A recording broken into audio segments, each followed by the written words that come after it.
순종으로 성을 무너뜨리라라고 하는 제목으로 우리 여호수아 6장 우리 8절로 16절 말씀, 더 정확하게는 여호수아서 6장 전체 말씀을 같이 한번 살펴보도록 하겠습니다. 지난해에 강력한 비바람을 동반한 태풍이 저희 교회를 지나간 적이 있습니다. 벌써 그게 이제 2년이 지났는데요.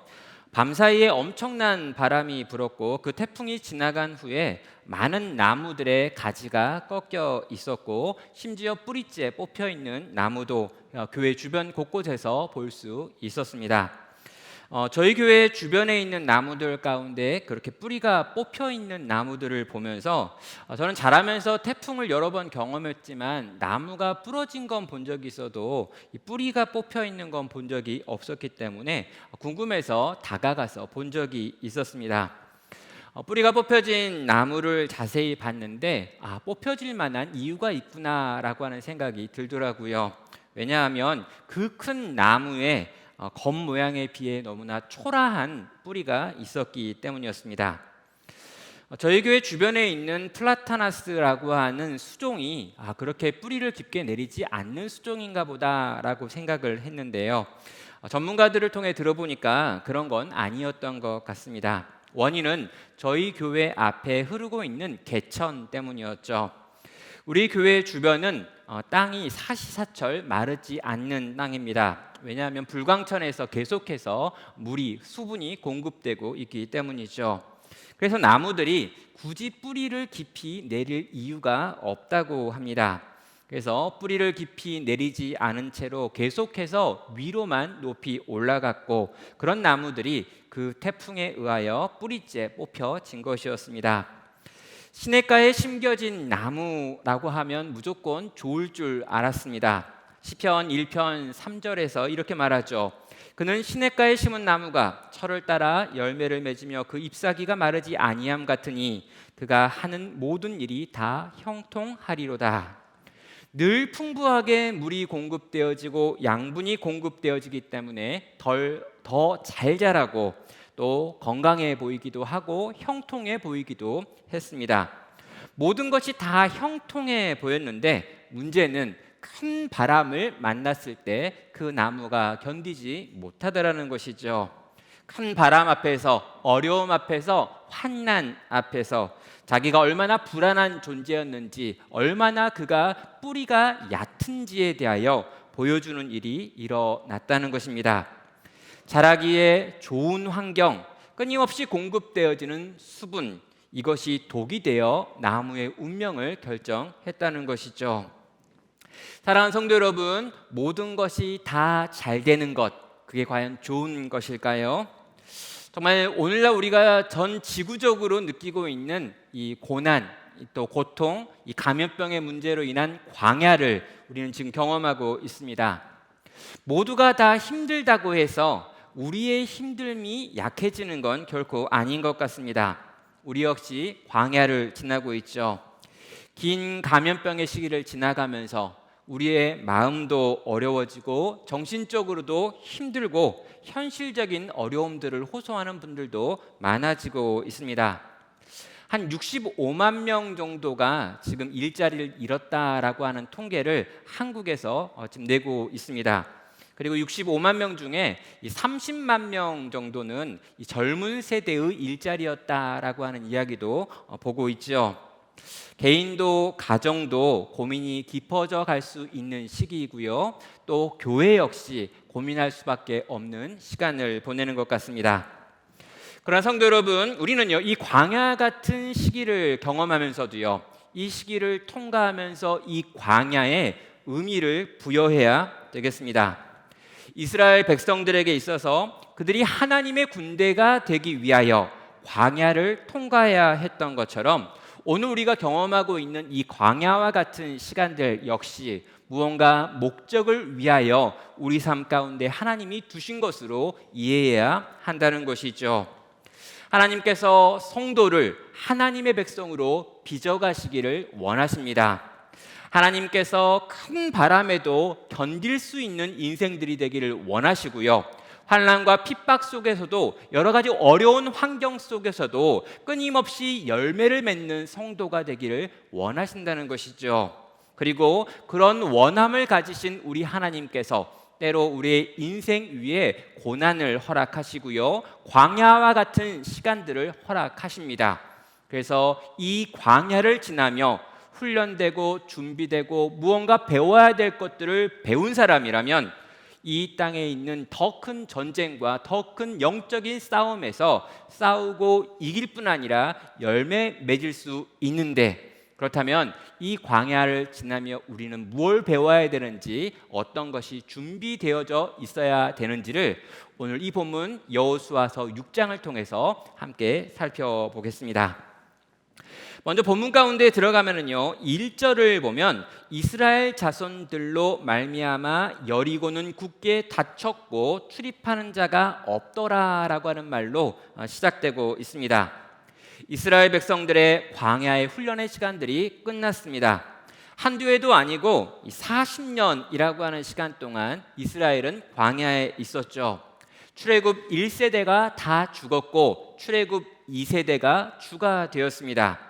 요단강을 건너왔고 이제 가나안 땅에 들어섰습니다. 처음 만나게 되는 장애물이 바로 여리고 성이죠. 성경은 아주 간단하게 이 성을 묘사하는데요, 이스라엘 백성들이 그곳에 왔기 때문에 그들로 말미암아 여리고 성은 굳게 닫혔고 출입하는 자가 없다라고 말하고 있습니다. 이 한 구절을 보면은요, 원어에 보면 닫혔다라고 하는 의미의 동사가 두 번이나 연거푸어 쓰여지고 있습니다.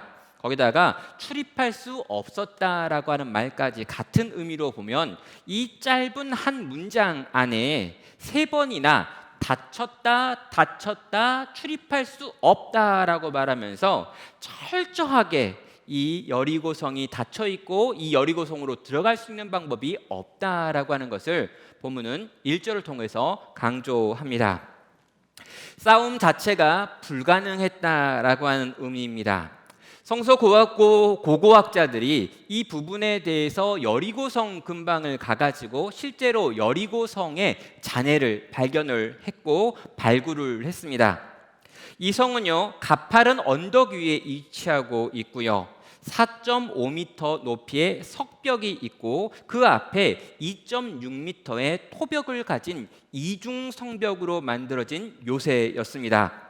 거기다가 바깥쪽 토벽과 안쪽에 있는 석벽 사이에 45도 정도 되어지는 경사가 있어서 쉽게 기어 올라가기 어렵게 만들어 놨고요. 성 안에는 원거리 무기를 투척해가지고 그 사이에 오는 적들을 물리칠 수 있게 만들어 놓은 성이었습니다. 평생을 광야에서만 살았던 이스라엘의 입장에서는요, 여지껏 한 번도 만나본 적 없는 장애물을 만난 것이죠. 여리고라고 하는 이 현실의 거대한 벽 앞에 선 것입니다. 이스라엘로 하여금 싸워볼 기회조차 두지 않는 상태에 지금 빠진 것이죠. 성도 여러분, 어쩌면 오늘날 우리가 경험하고 있는 이 세상이 이 여리고 성과 같기도 한 것 같습니다. 우리는 교회 안에서 성경 속에서 신앙으로 사는 법을 배웁니다. 그리고 그렇게 살아보겠다고 결심하고 결단하기도 하지요. 그런데 막상 신앙의 양심을 가지고 이 세상을 살려고 하면 너무나 힘든 것입니다. 현실이라고 하는 벽이 너무 높은 것이지요. 세상은 강력한 성벽으로 보호를 받고 있고 절대로 무너지지 않을 것 같습니다. 그런데 그런 세상과 신앙을 가진 우리가 싸워야 한다는 것이죠. 이스라엘은 믿음으로 출애굽했습니다. 믿음 때문에 광야에서 하나님의 손에 붙들려 훈련을 받았지요. 그런데 막상 현실, 이제 이 세상에 들어가 가나안 땅에서 전쟁을 치러야 되는데, 그럼 가나안과 싸우기도 전에 가나안 입구에 있는 이 여리고 성이라고 하는 거대한 요새와 부딪히게 된 것입니다. 이 거대한 성, 이 여리고를 과연 어떻게 무너뜨릴 수 있을까? 이것이 오늘 우리가 가지고 있는 고민이기도 한 것이지요. 그리고 우리는요, 이제 아주 익숙한 이야기를 보게 됩니다. 우리가 주일학교를 만약 다녔다면요, 주일학교 때 꼭 한 번은 이 실습해보고 들어본 적이 있었을 법한 이야기죠. 여리고성이 있고 이 여리고성을 7번 도는 겁니다. 하루에 한 번씩 돌다가 마지막에 7바퀴를 돌고 마지막 7번째를 다 돈 다음에 이스라엘 온 백성이 나팔을 불면서 소리를 지를 때 이 성이 안쪽으로 그냥 무너져 내리는 걸 보는 것이죠. 그리고 여호와 하나님이 승리하셨다, 우리에게 이 승리를 주셨다라고 하는 것을 우리는 예배 시간에 설교를 통해 또 영화를 통해 여러 가지 드라마를 통해서 본 적이 있다는 것입니다. 이 여리고성 전쟁은요, 굉장히 독특한 전쟁입니다. 왜냐하면 이 여리고성을 무너뜨린 것과 같은 방법으로 하나님께서 그 이후에 이스라엘과 함께 하신 적이 단 한 번도 없기 때문입니다. 그 후로는요, 이스라엘 백성들은 칼을 들어 싸워야 했습니다. 전략을 세워야 했습니다. 여러 가지 무기들을 사용하고 기술을 써가지고 피를 흘리면서 가나안 땅들을 점령해 가야 했습니다. 그런데 유독 이 처음 전쟁, 이 여리고성을 함락하는 전쟁만은 이스라엘 백성이 실제로 칼을 들어 싸운 흔적이 없습니다. 왜 그런 것일까요? 하나님께서는 이 첫 번째 전쟁을 통해서 이후에 너희가 싸우게 될 모든 전쟁의 성격이 바로 이것이다 라고 하는 이 모든 하나님 나라 백성들의 전쟁의 성격을 보여주는 것이 이 여리고성을 무너뜨리시는 하나님의 전쟁에서 보여주는 메시지인 것입니다. 가나안 정복 전쟁의 성격은 바로 이것이다 라고 하는 것이 바로 이 여리고성이 가지고 있는 의미가 되는 것이죠. 그럼 2절을 보면은요, 이렇게 말합니다. 보라, 내가 여리고와 그 왕과 용사들을 내 손에 넘겨주었으니 라고 말합니다. 예, 보라라고 말한 다음에 여리고와 그 왕과 거기에 있는 용사들을 너의 손에 넘겨주겠다라고 여호수아에게 약속하는 거죠. 여러분, 이 약속이 뭘 보여줍니까? 예, 하나님이 싸우시겠다는 것입니다. 하나님이 여리고성을 무너뜨리실 것이고 그 왕을 무너뜨리고 거기에 있는 용사들을 다 멸망시킨 다음에 그것들을 여호수아 너에게 넘겨주겠다라고 말씀하시며 이 전쟁이 누구의 전쟁인지, 이 전쟁을 통해서 누가 싸울 것인지를 하나님이 명확하게 보여주시며 이 싸움을 시작하고 계시다는 것입니다. 이 전쟁에서 싸우는 것은 나 혼자면 된다라고 말씀하는 것이지요. 그런 다음에 이렇게 하나님이 내가 다 싸우겠다라고 말하면서 이스라엘 백성에게 요구하는 게 있습니다. 우리가 알고 있는 바로 그 내용이죠. 하루에 너희는 한 바퀴씩 돌아라. 그리고 마지막 7번째 되는 날 너희는 7바퀴를 돌아라. 그리고 7바퀴를 다 돈 다음에 내가 너희에게 말하라고 할 때 너희가 큰 소리로 외치고 나팔을 불어라 라고 이야기를 하고 있습니다. 여러분, 이건요, 비상식적인 명령이지요. 속된 말로 이 미친 짓입니다. 여러분, 전쟁은요, 장난이 아니죠. 지면 죽는 것이고 한번 뒤처지면 따라가기가 어려운 것입니다. 시간이 지체되면 가나안 연합군이 몰려올 것입니다. 빨리 이거 여리고를 무너뜨리고 방어를 준비하든지 아니면 요새가 될 만한 지형으로 빨리 옮겨야 되는 상황이죠. 길갈은 포위당하기 좋은 지역이었고 여기에서 이미 너무나 많은 시간을 허비했던 것입니다. 여러분, 이스라엘 백성에게 주어지는 명령이 무엇입니까? 이런 상황 가운데 놓여있는 이스라엘 백성을 바라보시면서 하나님께서 또 일주일을 허비하라라고 말씀하고 있는 것입니다. 여리고성을 하루에 한 바퀴씩 돌아라. 이게 무슨 말입니까? 그런데 한 바퀴씩 6일 동안 계속 그렇게 돌라는 거예요. 뭐 돌을 던지라고 하지도 않았고요, 싸우기 위해 뭘 준비하라고도 하지 않았고요, 그냥 대오를 갖춰가지고 그 안에 여호와의 법궤를 두고 제사장을 두고 나팔을 들고 사람들을 앞뒤에 세운 다음에 그걸 그냥 돌라는 거예요. 돌라는 거.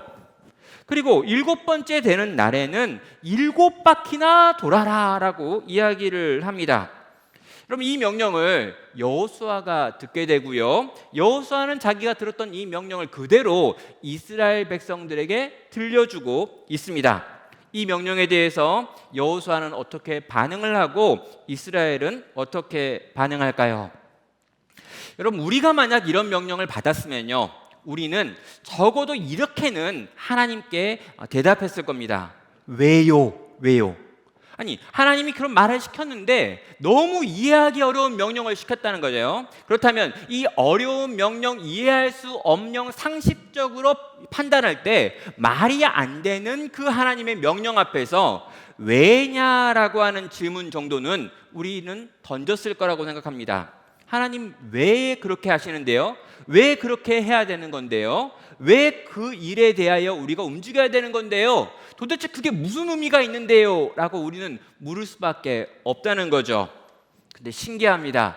여호수아는요, 하나님의 그 명령을 받고 하나님께 아무런 질문도 하지 않습니다. 여러분, 또 어떤 반대 의견을 낸다거나 이것이 도대체 어떻게 된 일인지에 대하여 전혀 묻는 말이 하나도 없어요. 와, 여호수아는요, 하나님께 받은 게 많이 있고 모세에게 훈련을 잘 받아가지고 그런가 보다라고 생각할 수 있습니다. 그런데 여호수아뿐만 아니라 여호수아가 하나님의 명령을 받아서 이스라엘 온 백성에게 똑같이 전했는데, 하나님이 이렇게 명령하셨다라고 이스라엘 백성들에게 그렇게 똑같이 명령하는 그 순간에 이스라엘 모든 백성들도 아무도 그 하나님의 명령에 토달지 않고 왜냐고 묻지 않고 그대로 그냥 그렇게 순종하더라라고 하는 것입니다. 사랑하는 성도 여러분, 도대체 이 일이 어떻게 일어난 걸까요? 도무지 말도 안 되는 명령을 하나님께서 하셨는데 그 명령을 받은 여호수아와 이스라엘 온 백성이 아무도 그 말에 반대하지 않고 아무도 그 말에 왜냐라고 질문하지 않고 순종할 수 있었던 이유는 뭐냐라고 하는 질문입니다. 그들이 이 절대 순종으로 하나님 앞에 나아갈 수 있었던 이유는 그들이 이미 경험했던 40년 그 광야에서 그들이 훈련받았기 때문입니다. 모세에게 이끌려 그들이 출애굽을 했을 때 여러분, 그들의 모습은요, 오합지졸이었습니다. 그들이 가데스바네아에서 10명의 정탐꾼의 보고를 받고 전쟁을 포기했던 것은 어쩌면 당연한 일이었죠. 믿음도 없고 훈련되어 있지도 않았기 때문입니다. 그들 앞에 높은 성이 있다고 말하고 거인들인 아낙 자손이 있다라고 말했을 때 거기에 쳐들어가 가지고 우리가 이길 수 없다, 그들은 메뚜기처럼 많다라고 이야기하고 우리는 그들이 보기에 메뚜기 같다라고 이야기를 했을 때 이스라엘 백성들의 마음이 녹아버릴 수밖에 없었다는 것이죠. 왜 그렇습니까? 그들은 훈련되어 있지 않은 상태였기 때문입니다. 그들은 하나님이 우리와 함께 하신다는 것을 믿을 수가 없었고 하나님의 승리를 믿을 수가 없는 상태였습니다. 그 결과 하나님은 그 이스라엘 백성들을 광야로 보내시고 40년 동안 그들은 광야를 돌게 되는 것이죠. 40년이 지난 다음에 우리는 변화된 이스라엘 백성들을 보게 됩니다. 그들은 더 이상 이전날 오합지졸이 아니죠. 하나님의 특공대가 되어 있습니다.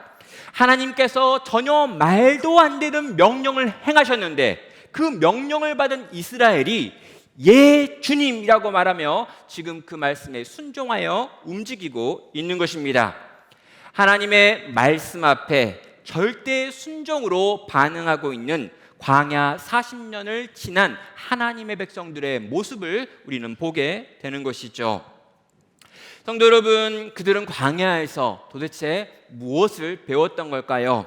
그들이 광야에서 배웠던 것은 무엇이고 훈련받은 것은 어떤 것이었을까요? 여러 가지를 고민했는데요, 한 두 가지를 저는 볼 수 있었습니다. 하나는 순종이 얼마나 중요하냐라고 하는 것을 그들은 40년 동안 배웠고요. 또 하나는 하나님의 은혜가 얼마나 강력하냐라고 하는 것을 그들은 광야에서 배웠던 것입니다. 첫째, 그들은요, 순종의 중요함을 광야에서 배웠습니다. 어떻게 해요? 40년 동안 혹독한 광야 생활을 했기 때문입니다. 그들은 가데스바네아에서 하나님을 신뢰하지 못했고요. 그래서 하나님의 명령에 불순종했습니다. 하나님은 이스라엘 백성들을 다시 광야로 돌려보내셨지요. 여러분, 정탐한 정탐꾼들이 했었던 그 40일의 정탐의 기간을 하나님이 언급을 하십니다. 그리고 이스라엘 백성에게 정탐꾼이 있었던 그 하루를 나는 1년으로 계산을 해가지고 너희가 40일 동안 정탐하고 내 명령에 불순종했기 때문에 나는 너희를 40년 동안 광야에 두겠다라고 하는 하나님의 심판의 메시지를 들었지요. 여러분, 365배로 하나님의 징계를 받은 것입니다. 하나님께서 불순종을 얼마나 싫어하시는지를 그들은 광야에서 40년을 보내면서 철저하게 깨닫게 되었던 것이죠. 광야에서 시간을 보내면서 이스라엘이 끊임없이 생각하는 것이, 확인하게 되는 것이 바로 이것입니다. 하나님께서 말씀하실 때 그 말씀에 불순종하면 하나님께서 이렇게 맵게 때리시는구나, 하나님의 손은 무지무지하게 매운 거구나 라고 하는 것을 광야에서 40년을 지내면서 그들은 날마다 묵상하게 되는 것입니다. 365배로 징계하시는 하나님의 손맛을 그들은 40년 동안 경험했던 거죠. 절대로 하나님께 불순종하면 안 되겠다라고 하는 생각이 그들의 머리에, 그들의 마음에, 그들의 온몸에 배어 든 것입니다. 두 번째로요, 그들이 광야에서 경험한 것은 하나님의 은혜의 강력함이었습니다. 광야는 사람이 살 수 없는 곳입니다. 그럼 광야는요, 들어서기 전에 잘 준비를 해가지고 빨리 광야를 안전하게 통과하는 곳이지, 절대로 광야가 사람이 살 수 있는 곳은 아니라는 것이죠. 거기다가 40년이라고 하는 시간 동안 200만 명이 살 수 있는 곳은 결코 아닌 것입니다. 여러분, 인간이 도무지 살 수 없는 땅이 광야인데요, 이스라엘은 그 광야에서 한 세대 40년을 살았습니다. 어떻게 그 일이 가능했습니까? 하나님의 특별한 보호하심, 은혜가 그 광야에 있는 이스라엘 백성들에게 있었기 때문이죠. 매일 하늘에서 만나가 내렸습니다. 필요할 때만 되면 메추리 떼가 날아와 가지고 그들에게 동물성 단백질을 제공했지요. 타는 듯한 태양빛을 하나님이 보내시는 특별한 구름이 막아주었습니다. 밤의 추위로부터 불로 된 구름이 그들을 덮어 그들을 지켜주었지요. 여러분, 광야에서의 날마다의 그 모든 시간들이 하나님의 은혜와 임재를 경험하고 누렸던 시간이기도 했던 것입니다. 광야에서 이스라엘은 경험을 통해서 알게 됩니다. 하나님께서는 진노 중에도 하나님의 은혜로 우리를 지키고 돌봐주시는 분이시구나. 하나님의 은혜만 있으면 아무리 어려운 상황이라 할지라도 살아갈 수 있는 거구나. 그러니 이 은혜로부터 절대로 떨어져서는 안 되겠구나. 절대로 이 은혜 아래서 벗어나면 안 되는 거구나 라고 하는 것을 이스라엘 백성들은 그 광야에서 온 몸으로 체험을 통해서 알게 되는 것입니다. 성도 여러분, 하나님께서 이스라엘을 광야 40년을 방황하게 하시는 과정을 통해서 단지 징계하신 것뿐만 아니라 이 광야를 통해 그들을 철저하게 훈련시켰던 것이죠. 하나님의 백성에게 무엇이 필요한지 그들은 배우게 된 것입니다. 무엇이 너희의 인생에서 가장 소중한 것인지, 어떤 것을 지켜야 너와 내 가족이 살 수 있는지를 온 몸을 통해 가지고 경험할 수 있었던 자리가 바로 이 광야의 자리였던 것이죠. 광야는 하나님의 백성이 하나님 백성 되게 하기 위하여 반드시 통과해야 했던 하나님의 훈련소였던 것입니다. 이스라엘 백성들은 이 훈련소를 지나며 그 40년이라고 하는 시간 동안에 하나님의 말씀에 우리는 순종해야 한다라고 하는 것과 하나님의 은혜는 그 무엇보다 중요한 것이다 라고 하는 것을 온몸으로 경험하며 배웠다는 것입니다. 그리고 이 두 가지를 철저하게 배운 이들이 이제 요단을 건너서 이 하나님의 전쟁터 가나안과의 싸움을 싸우러 나오게 된 것이죠. 사랑하는 성도 여러분, 우리가 서 있는 광야, 우리가 경험하고 있는 이 막막해 보이는 이 시간 앞에서 어쩌면 하나님께서 내 인생 가운데 주신 훈련의 시간이 아닐까라는 생각을 하시기를 바랍니다. 뭔가 배워야 할 것이 있기 때문에, 뭔가 준비되어야 될 것이 있기 때문에, 뭔가 이 시간을 통해서 내가 더 나은 사람으로 갖춰지게 하기 위하여 하나님이 내 인생 가운데, 또 우리 가족 가운데, 이 나라 이 민족과 이 땅에 있는 교회 위에, 이 시대 위에 이런 광야를 두신 것이 아닐까라고 생각하셔야 한다는 것입니다. 그리고 이 광야에서 내가 배워야 될 것, 내가 반드시 훈련받아야 될 것이 무엇인 줄 하나님께 묻고 이 광야 훈련소에서 이것들을 배워갈 수 있는 우리 모든 성도 되시기를 주님의 이름으로 축원합니다. 자, 이제 이 하나님의 백성들이 이 명령을 받고 어떻게 반응하는지, 절대 순종으로 그들이 반응할 수 있었던 두 가지 이유도 생각해 봐야죠. 그들이 절대적인 순종을 할 수 있기 위해서는요, 첫 번째로 그들에게 이런 지식이 있어야 했습니다. 이 전쟁의 본질이 무엇인지 아는 지식이었죠. 이스라엘 백성의 황당한 순종은 그들이 가지고 있는 지식에 근거했습니다. 그들은 이 여리고성과 싸우는 전쟁, 이 여리고성을 무너뜨리는 전쟁이 여호와의 전쟁이다라고 하는 것에 대하여 분명한 지식을 가지고 있었습니다. 힌트가 어디에 있냐면요, 하나님께서 이스라엘 백성들을 바라보시면서 준비하라라고 했었던 것들을 살펴보면 되죠. 하나님은 이스라엘에게 전쟁을 준비시키고 있는 것이 아니었습니다. 하나님이 하시는 말씀을 들어보면은요, 하나님께서 제사장을 준비하라라고 이야기를 하고요, 양각 나팔을 준비하라라고 이야기를 하고요, 여호와의 언약궤를 준비하라라고 이야기하고 있습니다. 특별히 여기 나팔이 나와 있는데 나팔 중에서도 양각 나팔을 준비하라고 이야기하는데, 여러분 이스라엘 백성이 전쟁을 할 때, 또 이스라엘 백성이 출입을 할 때, 여러분 이스라엘 백성이 불렀던 나팔은 양각 나팔이 아닙니다.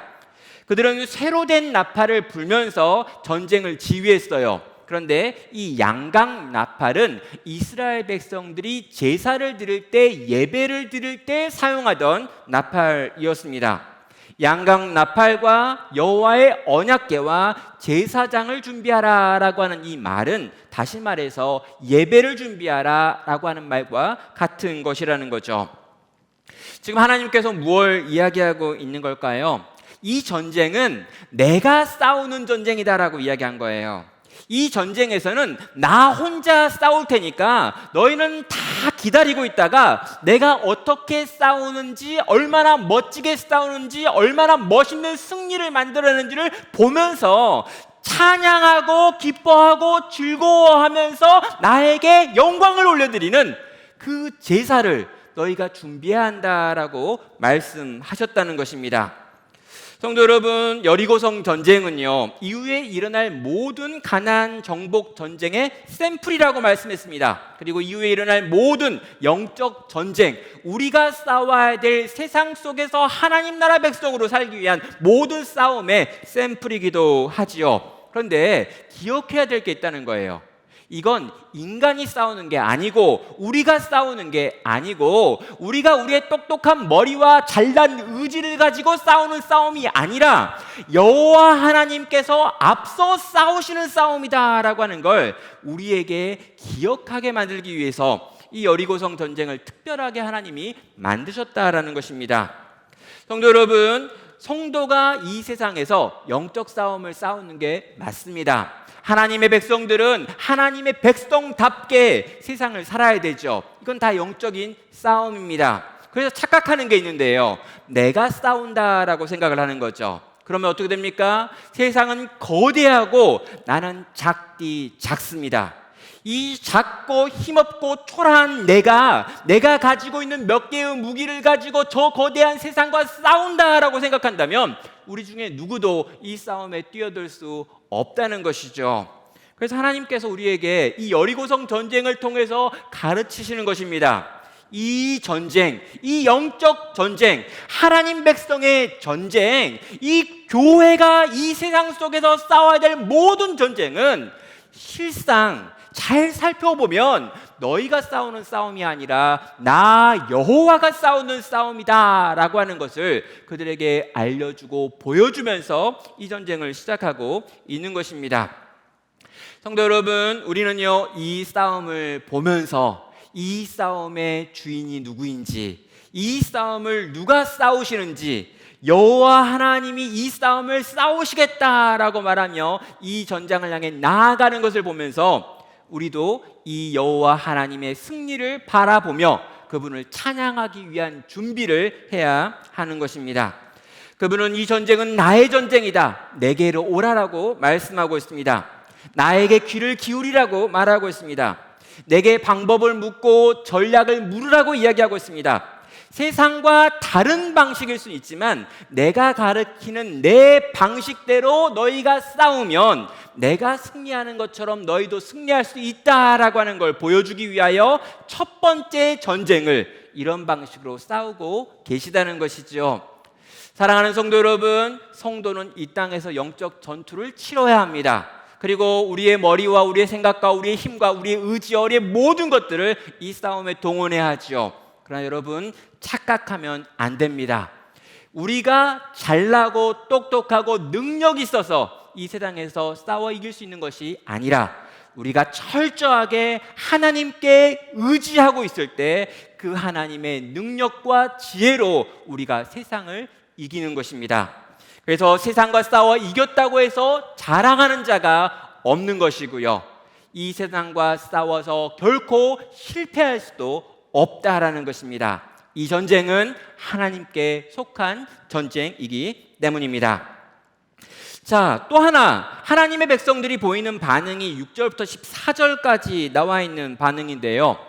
여호수아는 믿음이 좋은 사람이기 때문에, 여호수아는 아주 어렸을 때부터 잘 훈련받은 사람이고 모세 밑에서 정말 많은 기적과 이적을 체험한 사람이기 때문에 이 정도 믿음으로 반응할 수 있었다라고 생각할 수 있어요. 그런데 이스라엘 백성들이 200만이나 되어지는 사람들이 장정만 60만 명이라고 하는 엄청나게 많은 출애굽 2세대들이 이 하나님의 황당한 명령 앞에 순종하는 건 뭔가 좀 이상하다라고 느낄 수 있습니다. 이건 좀 아니지 않을까라는 생각을 하게 되는 것이죠. 그런데 여러분, 하나님께서요 이 이스라엘 백성들에게 그렇게 명령하실 때 이스라엘 백성들 전부는 이 하나님의 명령에 철저하게 순종하는 절대적인 순종을 보여주고 있습니다. 어떻게 그들은 그렇게 할 수 있는 걸까요? 여러분, 제 아들이요 4살 때였습니다. 지금은요 15살이 돼버렸습니다. 그래가지고 옛날에 그 막 아들이 보였던 그 막 재밌는 막 너무 이렇게 신비롭고 놀랍고 막 귀엽고 사랑스럽고 막 이런 예화가 더 이상 없어요. 중학교 2학년이 된 아들을 보니까 여러분, 제가 이 아이들의 예화를 더 이상 쓰면 안 되겠다라고 생각이 됩니다. 이때 쓰는 모든 예화는 약간 부정적인 예화가 될 가능성이 크다라는 생각이 들어요. 우리 아들이 4살 때였습니다. 남자아이는 높은 데를 좋아하죠. 그래서 높은 데 올라가 가지고 뛰어내리곤 했습니다. 아주 잘 뛰어내리고 다치기도 많이 다쳤죠. 그런데 얘가 한 4살, 5살쯤 되니까 자기 키보다 높은 데서 뛰어내리면 다친다라고 하는 깨달음이 생긴 것 같았어요. 그래서 더 이상 높은 데 올라가 가지고 뛰어내리지는 않았습니다. 그런데 여러분, 이 4살짜리 제 아들이요 자기 키보다 훨씬 높은 2층 침대에서 뛰어내리는 경우가 종종 있었습니다. 어떤 때였을까요? 밑에서 제가 손을 펴고 아들 뛰어! 그러면 애가 뛰어내렸습니다. 여러분, 자기 키보다 높기 때문에 만약에 뛰어내려 라고 말해놓고 제가 이렇게 하고 있다가 피해버리면 크게 다칠 수 있습니다. 그런데 아들이요 한 번도 의심하지 않고 저를 향해 슈퍼맨처럼 뛰어내려와 가지고 제가 받아주는 걸 즐기며 기뻐하며 깔깔거렸던 때가 있는 것이죠. 그러면 아들이요, 그렇게 선택할 수 있었던 것은, 자기 키보다 더 높은 곳에서 저를 바라보며 뛰어 내려올 수 있었던 것은요, 나름대로 합리적인 이유가 있었습니다. 뭘까요? 이제까지 경험한 아빠의 성품에 대한 신뢰인 거죠. 이제까지 4년 동안 아빠를 경험했습니다. 그런데 이 아빠라고 하는 사람은 자기를 다치게 하는 것을 기뻐하는 분이 아니라는 걸 얘는 알고 있는 거예요. 거기다가 아빠는 내가 뛰어내려도 나를 받을 수 있는 힘이 있는 분이다 라고 하는 아빠의 능력에 대한 믿음이 있습니다. 아버지의 인격에 대한 믿음과 아버지가 나를 사랑하신다는 것에 대한 믿음과 아버지의 능력에 대한 믿음이 4살짜리 제 아들에게는 있었다는 것이죠. 그래서 어떡합니까? 뛰어! 그러면 믿음으로 뛰어 내렸던 것입니다. 성도 여러분, 이스라엘 백성들에게 지금 놀라운 믿음이 있어서가 아니고요, 이스라엘 백성들이 여호와 하나님을 엄청나게 잘 믿는 사람들이었기 때문이 아니라 40년 동안 광야를 지나며 보여주신 하나님의 성품에 대한 믿음, 하나님이 우리를 얼마나 사랑하시는지에 대한 믿음, 하나님께서 40년 동안 우리를 꼬박꼬박 먹이셨더라고 하는 것에 대한 그 믿음이 이스라엘 백성들에게 머리부터 발끝까지 충만하게 있었다는 거예요. 그래서 어떡합니까? 하나님께서 도무지 이해할 수 없는, 상식적으로 말도 안 되는 황당한 명령을 그들에게 내렸습니다. 그런데요, 그 명령을 받고 그 명령을 들은 이스라엘 백성들이 이제까지 여호와 하나님께서 한 번도 우리를 실망시키지 않으셨기 때문에 그 하나님을 신뢰하고 그 하나님의 인격에 대한 신뢰 때문에 그 하나님의 이해할 수 없는 명령 앞에 예, 주님이라고 반응하고 있는 것입니다. 매일 아침 일찍 일어나 그들은 성벽을 돌았습니다. 매일 한 바퀴씩 6일 동안 그 성벽을 그냥 돌았어요. 정말 돌아버릴 것 같았습니다. 그럼 이스라엘 사람들은요, 여지껏 하나님의 역사를 봐왔습니다. 그래서 하나님께서 무언가 일하실 거야 라고 하는 기대를 품고 있었겠죠. 그래도 7일 동안 나팔이 울리기 전까지 계속되어지는 이 무의미한 수고처럼 보이는 일들을 그들은 이해할 수 없었지만, 그러나 하나님을 신뢰함으로 믿음으로 한 걸음 한 걸음 발걸음을 옮겼던 것입니다. 뭐라도 하고 싶죠. 돌이라도 집어 던지고 싶은 마음이 있습니다. 한번 이렇게 돌면서 좀 욕이라도 좀 해주고 싶고, 이 여리고성에 있는 사람들이 지금 내려다보고 있을 텐데 그들을 보면서 뭐라고 좀 해주고 싶은데 하나님께서 입 다물고 그냥 돌라고 했기 때문에 이스라엘 백성들은 철저하게 입을 다물고 하나님의 명령에 순종해서 한 바퀴 돌라고 했기 때문에 한 바퀴를 돌고, 마지막 7일째가 되었을 때는 하루 종일 돌아도 7바퀴 돌기 어렵기 때문에 아침 일찍부터 일어나가지고 7바퀴를 돌아버린 것입니다. 그들은 잠잠히 믿음의 원을 그리며 반복적으로 주님이 시키시는 그 의미 없어 보이는 하루하루를 허비하는 것처럼 보이는 그 일들을 이 땅에서 감당했다는 것이죠. 사랑하는 성도 여러분, 우리가 교회에서 이렇게 신앙생활 하는 걸 보면은요, 또 우리가 뭔가 믿음 때문에 하고 있는 여러 가지 일들을 보면은요, 하나님 믿지 않는 사람들이 보기에 낭비 같은 게 너무 많습니다. 뭐가 대표적인 걸까요? 기도하는 거, 이거 엄청 낭비 같아 보이죠? 아니, 그 시간 있으면 공부를 해. 그 시간 있으면 나가서 일을 해. 그 시간 있으면 배달이라도 하면 얼마 버는데 그 시간에 왜 기도하고 앉아있어? 아니면 그냥 팔굽혀펴기 운동이라도 해. 그럼 몸이라도 좋아지겠지? 라고 하는 이야기를 듣지 않습니까? 그럼 우린 기도를 왜 하는 걸까요? 그러면 성경을 읽는 것도 얼마나 낭비적입니까? 읽어도 잘 알 수도 없는 그 성경 우리가 왜 읽어야 되는 걸까요? 예배는 또 뭡니까? 지금 온라인상으로 예배하신 여러분께도 묻고 싶어요. 여러분, 왜 예배를 드리십니까? 지금 이 시간에 놀면 얼마나 좋을 텐데 안 놀고 TV 앞에 앉아가지고 어렵게 눈치 봐가면서 예배를 드리시는 당신, 낭비하고 있는 거 아닙니까? 성도 여러분, 낭비하는 것처럼 보이는 시간들을 지나고 있는 것이죠. 여러분, 이스라엘 백성들은요, 끊임없이 낭비하는 시간을 보냈습니다. 여러분, 애굽에서요 가나안까지 오는데 2달밖에 안 걸립니다. 그럼 2달밖에 걸리지 않는 그 길인데요, 그 길을 40년을 돌고 돌아서 왔다는 거예요. 이스라엘 백성은 엄청나게 오랜 시간 낭비하는 사람들입니다. 여러분, 주변에 있는 백성들이 놀라는 게 있어요. 어떻게 그 짧은 거리를 그렇게 오랜 세월 걸렸는지 알 수가 없습니다. 동일하지요.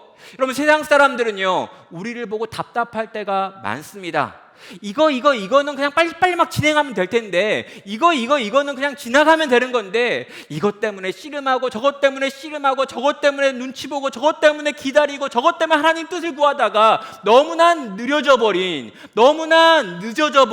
우리들의 모습을 보면서 세상은 우리들의 인생이 낭비되었다라고 말한다는 거예요. 그런데 여러분, 절대로 그렇지가 않습니다. 이스라엘 백성은요 그 광야 40년, 그 낭비 같아 보이는 시간을 통과하면서 하나님의 군대로 준비될 수 있었다는 거죠. 하나님이 가라 하면 가고 하나님이 멈추라면 멈추는 것을 광야 40년 동안 그들은 구름 기둥과 불 기둥을 통해서 훈련받은 것입니다. 저기 적들이 아무리 강력해 보인다 할지라도 여호와 하나님께서 가라 하시면 가는 사람이 되어 있는 거죠. 그리고 말도 안 되는 것 같아 보이지만 저 여리고성을 아무 말도 하지 말고 돌아라 라고 말하면 예 하나님이라고 말하며 돌 수 있는 사람들로 지금 준비되어져 있던 것입니다. 사랑하는 성도 여러분, 우리도 이 광야를 통과하면서 그분을 의지하는 법을 배워야겠습니다. 그분의 뜻을 알아먹는 법을 배워야겠습니다. 그분의 뜻을 살아드릴 수 있도록 훈련되어야겠습니다. 그분이 원하신다면, 그분이 바라신다면, 내가 원하지 않는다 할지라도, 내가 좋아하는 것이 아니라 할지라도, 내가 심지어 이해되지 않는다 할지라도 그 하나님께서 내게 보이신 그 신실함을 의지하여, 그 하나님께서 내 삶 가운데 보이신 그 놀라운 은혜에 기대어 그분께 순종으로 나아갈 수 있는 나와 우리가 되어야겠다는 것이지요. 사랑하는 성도 여러분, 광야를 통과한 적 없는 사람에게 이런 순종은 나오지 못합니다. 그래서 하나님께서는요 사랑하는 당신의 백성들에게 광야를 주시고 광야의 시간을 허락하시는 것입니다. 어쩌면 지금이라고 하는 이 시간이 이 한국에 있는 교회들과 성도들에게 광야일 수도 있겠습니다. 이제까지 너무나 잘못한 것들이 많았고요, 이제까지 너무나 실수한 것들이 많았기 때문에, 정말 본질이 아닌 것들 때문에 너무 많은 것들을 힘썼고 애썼고 잘못 살았기 때문에 우리 하나님께서 회개하고 돌이킬 수 있는 기회의 시간으로, 다시금 여호와 하나님의 은혜와 그분께 순종을 결단하게 만드는 시간으로 이 광야를, 이 감염병의 시기를 오늘 우리에게 허락하셨을 수도 있다는 것이죠. 성도 여러분, 이 광야를 지나면서 순종의 능력을 훈련하시기를 주의 이름으로 축원합니다. 하나님의 뜻이 무엇인지를 들을 수 있는 귀가 열리기를 주님의 이름으로 축원합니다. 그리고 때로 내 생각과 다르다 할지라도 우리 주가 말씀하시면 그 말씀에 예라고 대답할 수 있는 절대 순종의 능력을 갖추실 수 있는 광야의 시간이 되시기를 주님의 이름으로 축원합니다. 자, 이제 이 전쟁의 마지막 부분입니다. 20절이죠. 이에 백성은 외치고 제사장들은 나팔을 불매 백성이 나팔 소리를 들을 때 크게 소리질러 외치니 성벽이 무너져 내린지라. 백성이 각기 앞으로 나아가 그 성에 들어가서 그 성을 점령하고 라고 말합니다. 여러분, 7일간의 침묵의 시간이 끝났습니다. 약속하신 하나님의 날이 왔습니다. 7바퀴를 다 돌았습니다. 약속하신 시간이 되었지요. 여러분, 그들은 어떤 생각을 했을까요? 그들의 마음에 어떤 종류의 마음이 있었는지 성경은 보여주지 않습니다. 그러나 여러분, 그들의 마음에 뭐가 있었건 간에 그 하나님의 말씀에 순종하여 그 모든 것을 다 지켜 행했습니다. 그들이 믿음을 가지고 있다라고 하는 것을 그들의 행동을 통하여 증명했습니다. 끝까지 갔고 끝까지 침묵했고 그 끝에 도달했지요. 그럼 쥐죽은 것처럼 조용했습니다. 여러분 60만 명의 남자들이 만들어내는 그 거대한 침묵이 여리고성을 덮고 여리고성 주변을 가득히 채웠지요. 그들에게 맡겨진 모든 순종의 영역이 끝났습니다. 그들 앞에는 여전히 여리고성이 그대로 그 엄청난 위용을 드러내고 있지요. 이때 여호수아가요 백성들을 향해 외쳤습니다. 제사장들이 양강 나팔을 크게 울려 불었습니다. 이 사인을 받은 모든 백성들이 이 나팔 소리를 듣고 큰 소리로 이 여리고성을 향하여 소리를 질렀지요. 여러분 어떤 일이 벌어졌을까요? 우리가 알고 있는 이야기는 무슨 일입니까? 방금 전까지는요 아무 일도 없었습니다. 여러분 7바퀴를 다 돌기까지는 아무런 일도 일어나지 않았습니다. 마치 하나님이 없는 것처럼 우리가 순종하여 열심히 움직였고 애를 썼지만 아무런 하나님이 일하고 역사하는 것이 보이지 않는 것과 같은 그런 시간들이 지나가고 있었습니다. 여러분 순종하여 움직이고 있었던 이스라엘 백성들의 마음에도 의심이 끊임없이 밀려올 수 있었겠지요. 한 바퀴를 돌면 일이 벌어지고 두 바퀴를 돌면 뭐가 좀 흔들리고 세 바퀴를 돌면 좀 그러다가 마지막에 무너졌다면 이러지 않았을 텐데 아무런 중간에 일어나는 일이 없이 그들은 이 7바퀴를 다 돌았다는 거예요. 여러분 그들이 20절에서 하고 있는 일이 뭡니까? 외치다라고 하는 말입니다. 여기 이 외치다라고 하는 히브리어 원어는 루하라고 하는 건데요.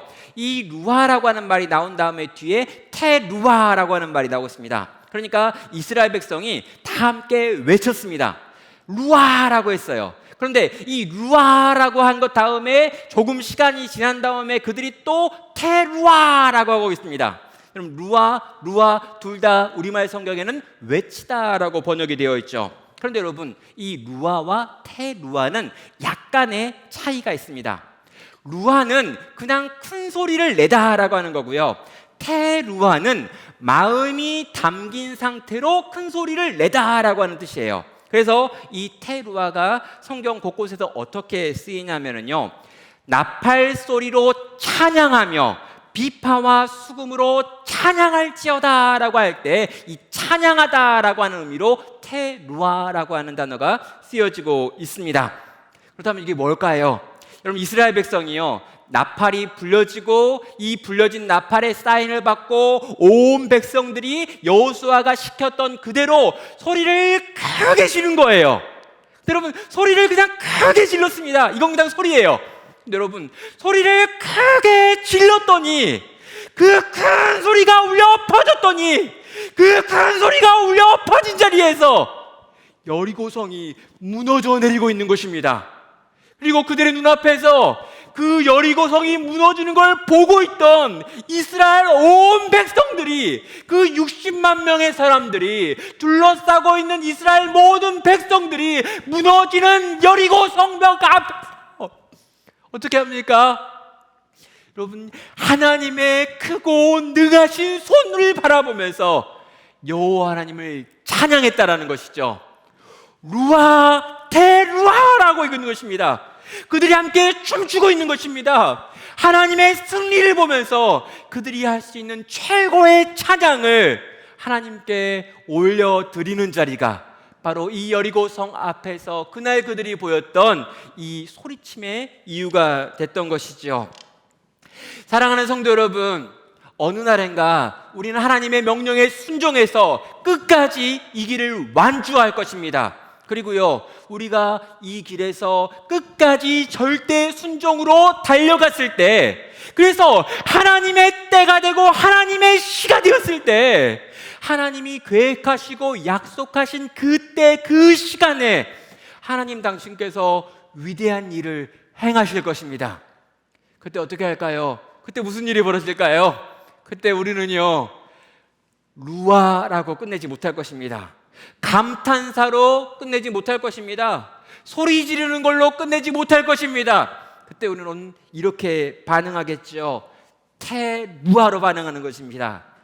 여호와 하나님의 그 크신 역사와 일하심과 나타나심과 행하심과 이 모든 걸 뒤집어 엎으시는 하나님의 강력 앞에서 우리가 부를 수 있는 최고의 찬양을, 전혀 곡조도 없지만 그러나 우리가 온몸으로 보여드릴 수 있는 최고의 노래를 하나님께 올려드릴 수밖에 없는 날이 우리의 인생 가운데 있을 거라는 거죠. 사랑하는 성도 여러분, 신앙생활 열심히 하면 세상에서 뒤처진다라고 하는 말 들을 수 있습니다. 맞아요. 실제 그럴 수 있습니다. 어려운 시간을 보내고 있습니다. 광야 같은 시간을 통과하고 있습니다. 2달이면 지나갈 수 있는 시간을 40년 걸려 지나가는 것처럼 보이는 그런 날들이 우리에게 있을 수 있습니다. 주변에 있는 다른 사람들이 내 인생을 보면서 왜 그렇게 모질하게 사느냐라고 말할 수 있습니다. 그러나 여러분, 이 광야를 지나며 우리는 배워야 될 걸 배워야 한단 말이에요. 준비해야 될 것들로 준비되어 있어야 합니다. 하나님이 얼마나 은혜로운 분이신지, 하나님의 성품이 어떠한지, 하나님이 순종하는 백성들을 어찌 대하며 불순종하는 사람들을 어떻게 대하는지를 배우고 경험하고 알고 깨달아야 한다는 거예요. 단지 머리로요? 아니고요. 우리의 온몸으로 이 광야에서 그것들을 배워야 하는 것입니다. 그리고 여러분, 그 모든 것을 배웠을 때 그 배운 모든 것을 가지고 우리는 세상 속에 들어가 이 싸움을 싸우게 되는 것이죠. 이 거대한 세상 속에서, 이 여리고 앞에서 우리는 믿음의 싸움을 싸울 것입니다. 그리고 우리가 여호와 하나님을 믿는 믿음을 가지고 이 싸움을 끝까지 완주했을 때 우리의 외침이, 우리의 찬양이 되어 울려 퍼지는 그날이 우리의 인생 가운데 있을 것입니다. 성도 여러분, 조금 더 열심을 내서 이 믿음의 선한 싸움을 싸워주시길 바랍니다. 한 바퀴를 돌았는데 아무런 일이 일어나지 않다고 포기하지 않으시길 바랍니다. 2바퀴, 3바퀴, 4바퀴, 5바퀴, 6바퀴, 그리고 7바퀴를 다 돌아야 합니다. 그리고 마지막 순간까지 아무 일도 일어나는 것 같지 않아 보인다 할지라도 믿음으로 완주하셔야 합니다. 그리고 그 모든 것이 끝나는 자리에서 사랑하는 성도 여러분, 저와 여러분이 함께 소리를 지르고, 그리고 우리로 하여금 함께 소리를 지르게 만드시는 하나님의 위대한 역사를 경험하고 누릴 수 있기를 주님의 이름으로 축원합니다. 거기 그 자리 그곳까지 다시금 힘을 내서 또 믿음의 걸음을 옮기시는 우리 귀하고 복된 나눔교회 모든 성도 되시기를 주님의 이름으로 축원합니다. 이 시간 같이 우리 들은 말씀을 가지고 함께 같이 기도의 자리로 나가고요, 또 같이 찬양하며 여호와 하나님께서 오늘 내게 일하실 것들 구하며 나아가는 시간 갖도록 하겠습니다. 이 시간 우리 한번 같이 찬양할 때요, 우리 오직 의인은 믿음으로 말미암아 살리라, 이 찬양을 가지고 함께 하나님께 나아가도록 하겠습니다.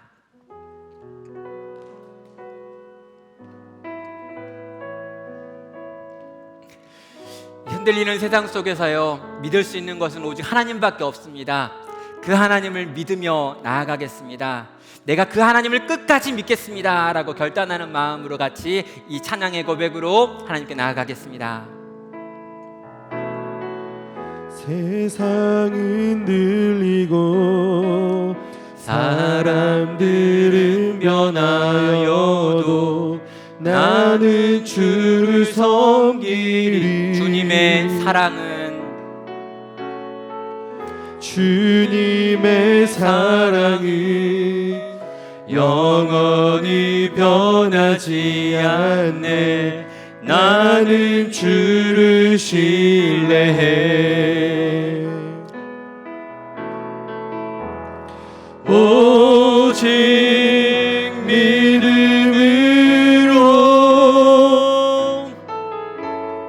믿음으로 내가 살리라. 오직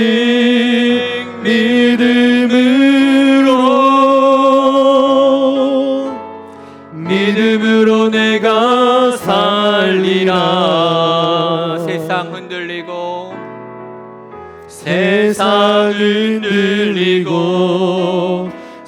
사람들은 변하여도 나는 주를 섬기리. 주님의 사랑은 영원히 변하지 않네. 나는 주를 신뢰해. 오직 믿음으로, 오직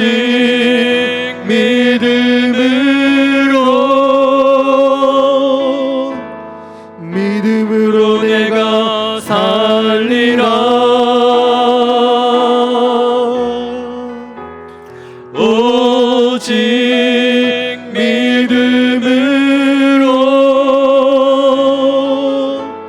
믿음으로 내가 살리라. 네, 이 시간 우리 한번 같이 기도하기 원하는 것은 광야 같은 시간을 보내고 계시는 분들 혹시 우리 가운데 계십니까? 이 시간을 통해 내가 하나님을 더 많이 알게 해달라고 같이 기도하겠습니다. 하나님이 얼마나 은혜로 우리를 돌보고 지키시는지 보게 해달라고 같이 구하겠습니다. 하나님께서 순종하는 백성들을 얼마나 기뻐하시고 또 불순종한 백성들을 얼마나 아파하시고 상해하시는지 알게 해달라 같이 구하겠습니다. 여호와 하나님이 어떤 분이신지, 그분이 우리에게 어떤 마음을 품고 계시는지, 우리를 어떻게 훈련시키기 원하시는지, 우리로 하여금 어떤 일을 계획하고 계시는지 주님, 내가 이 광야에서 배우게 해주십시오. 이 광야를 지나며 준비되게 해주십시오. 이 광야를 통과하며 내가 훈련된 사람 되게 해주십시오.